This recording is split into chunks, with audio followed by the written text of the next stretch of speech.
अच्छा जी, उसके बाद नंबर 4 पे हमारे पास जो क्रेडिट मनी आ जाती है उसकी अक़साम आ जाती, आलात ज़र की अक़साम आ जाती हैं, एतबारी ज़र की अक़साम है, वो हमारे पास चेक आ जाता है। चेक जो है इसका ताल्लुक़ किससे होता है? इसका ताल्लुक़ बैंक से होता है, ठीक है जी।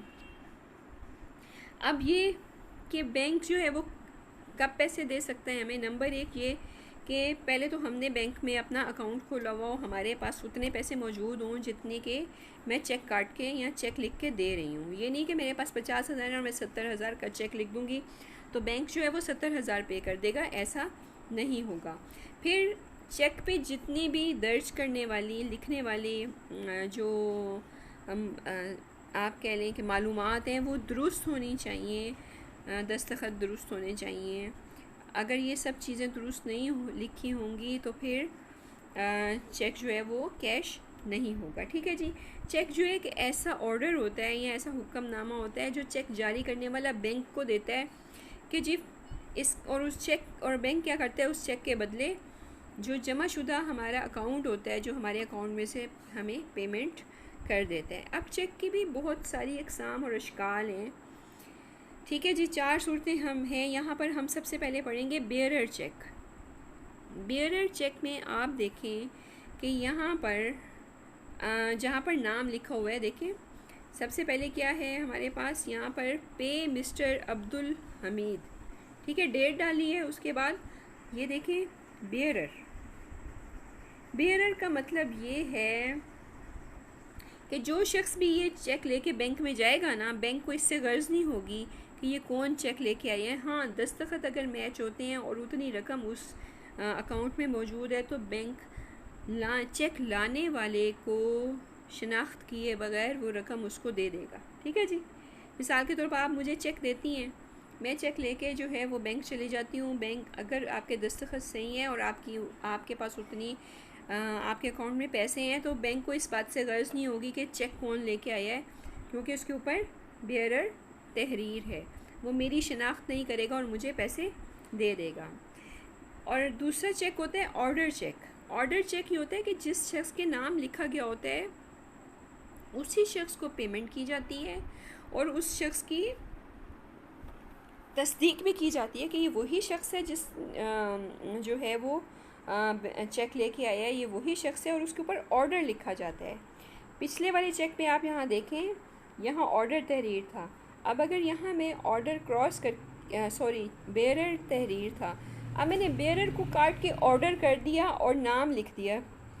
अब जो अब्दुल हमीद साहब है ना, वो जब तक अपनी शनाख्त नहीं कराएंगे तब तक ये पैसे उसको नहीं मिल सकते। वो अपना शनाख्ती कार्ड लेके जाए, ठीक है, जो कुछ भी लेके जाए, अपनी शनाख्त कराए, और ये जो 5,000 रुपये मैंने लिखे हैं वो शनाख्त के बाद उसको मिलेंगे। फिर क्रॉस चेक होता है। क्रॉस चेक पे नकद अदायगी नहीं होती। क्रॉस चेक एक अकाउंट से दूसरे अकाउंट में पैसे जाते हैं, ठीक है, और इसकी जो निशानी होती है, अब आप ये देखें कि यहाँ पर जो पूरा चेक है, ठीक है जी, अब इस चेक के जो बाएं तरफ जो है वो 2 लाइनें लगा दी जाती हैं चेक के ऊपर। इसके ऊपर लिख दिया जाता है को या पे अकाउंट ओनली, ठीक है जी। अब ये जो को और पे अकाउंट ओनली मैंने लिखा हुआ है, जिस शख्स के भी अकाउंट में ये जमा होगा उसी शख्स के अकाउंट में ये पैसे आ जाएंगे। मिसाल के तौर पर मैंने अब्दुल हमीद के अकाउंट में 5,000 रुपये का क्रॉस चेक जमा करा दिया। अब मेरे अकाउंट में से पैसे निकलेंगे और ये जो नाम लिखा हुआ है इस शख्स के अकाउंट में वो पैसे जमा हो जाएंगे, क्योंकि ये क्रॉस चेक है, निशान ज़दा चेक है, ठीक है जी। उसके बाद ट्रैवलर चेक्स होते हैं। ट्रैवलर चेक जो होता है वो सफ़र करने वालों के लिए होता है। मिसाल के तौर पर कि मैं अगर 2-4 लाख रुपए अपनी जेब में नहीं रख के जाना चाहती तो मैं अपने अकाउंट में जमा करा के वहाँ से चेक ले लेती हूँ, और फिर जब मैं अपने मतलूबा शहर में जाऊँगी तो वहाँ जाकर हर जगह से किसी भी बैंक से उसको मैं कैश करा सकती हूँ। इस तरह मुझे चोरी चकारी और लूट जाने का ख़तरा नहीं होगा। मोस्टली लोग जो हैं वो ट्रैवलर चेक लेके सफ़र करते हैं।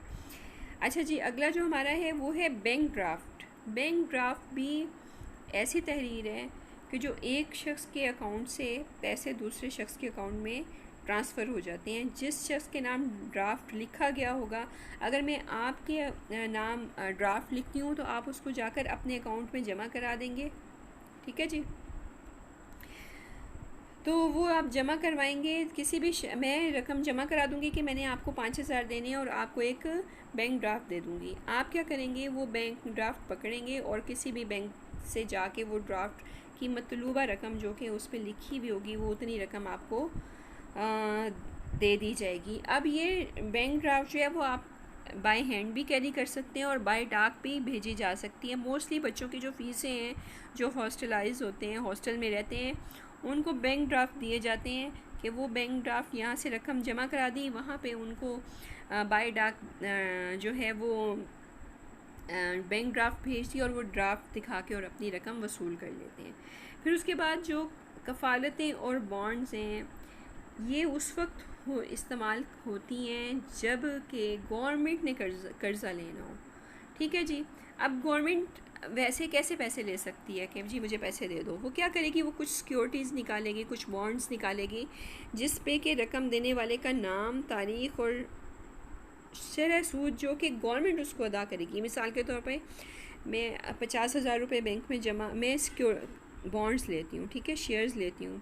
अब उन शेयर्स में मेरा नाम लिखा जाएगा, ठीक है, मेरी तारीख़ अदायगी लिखी जाएगी कि मैंने ये कब ली है और जितना मुझे उसके ऊपर प्रॉफिट या इंटरेस्ट रेट मिलना है वो तहरीर होगा।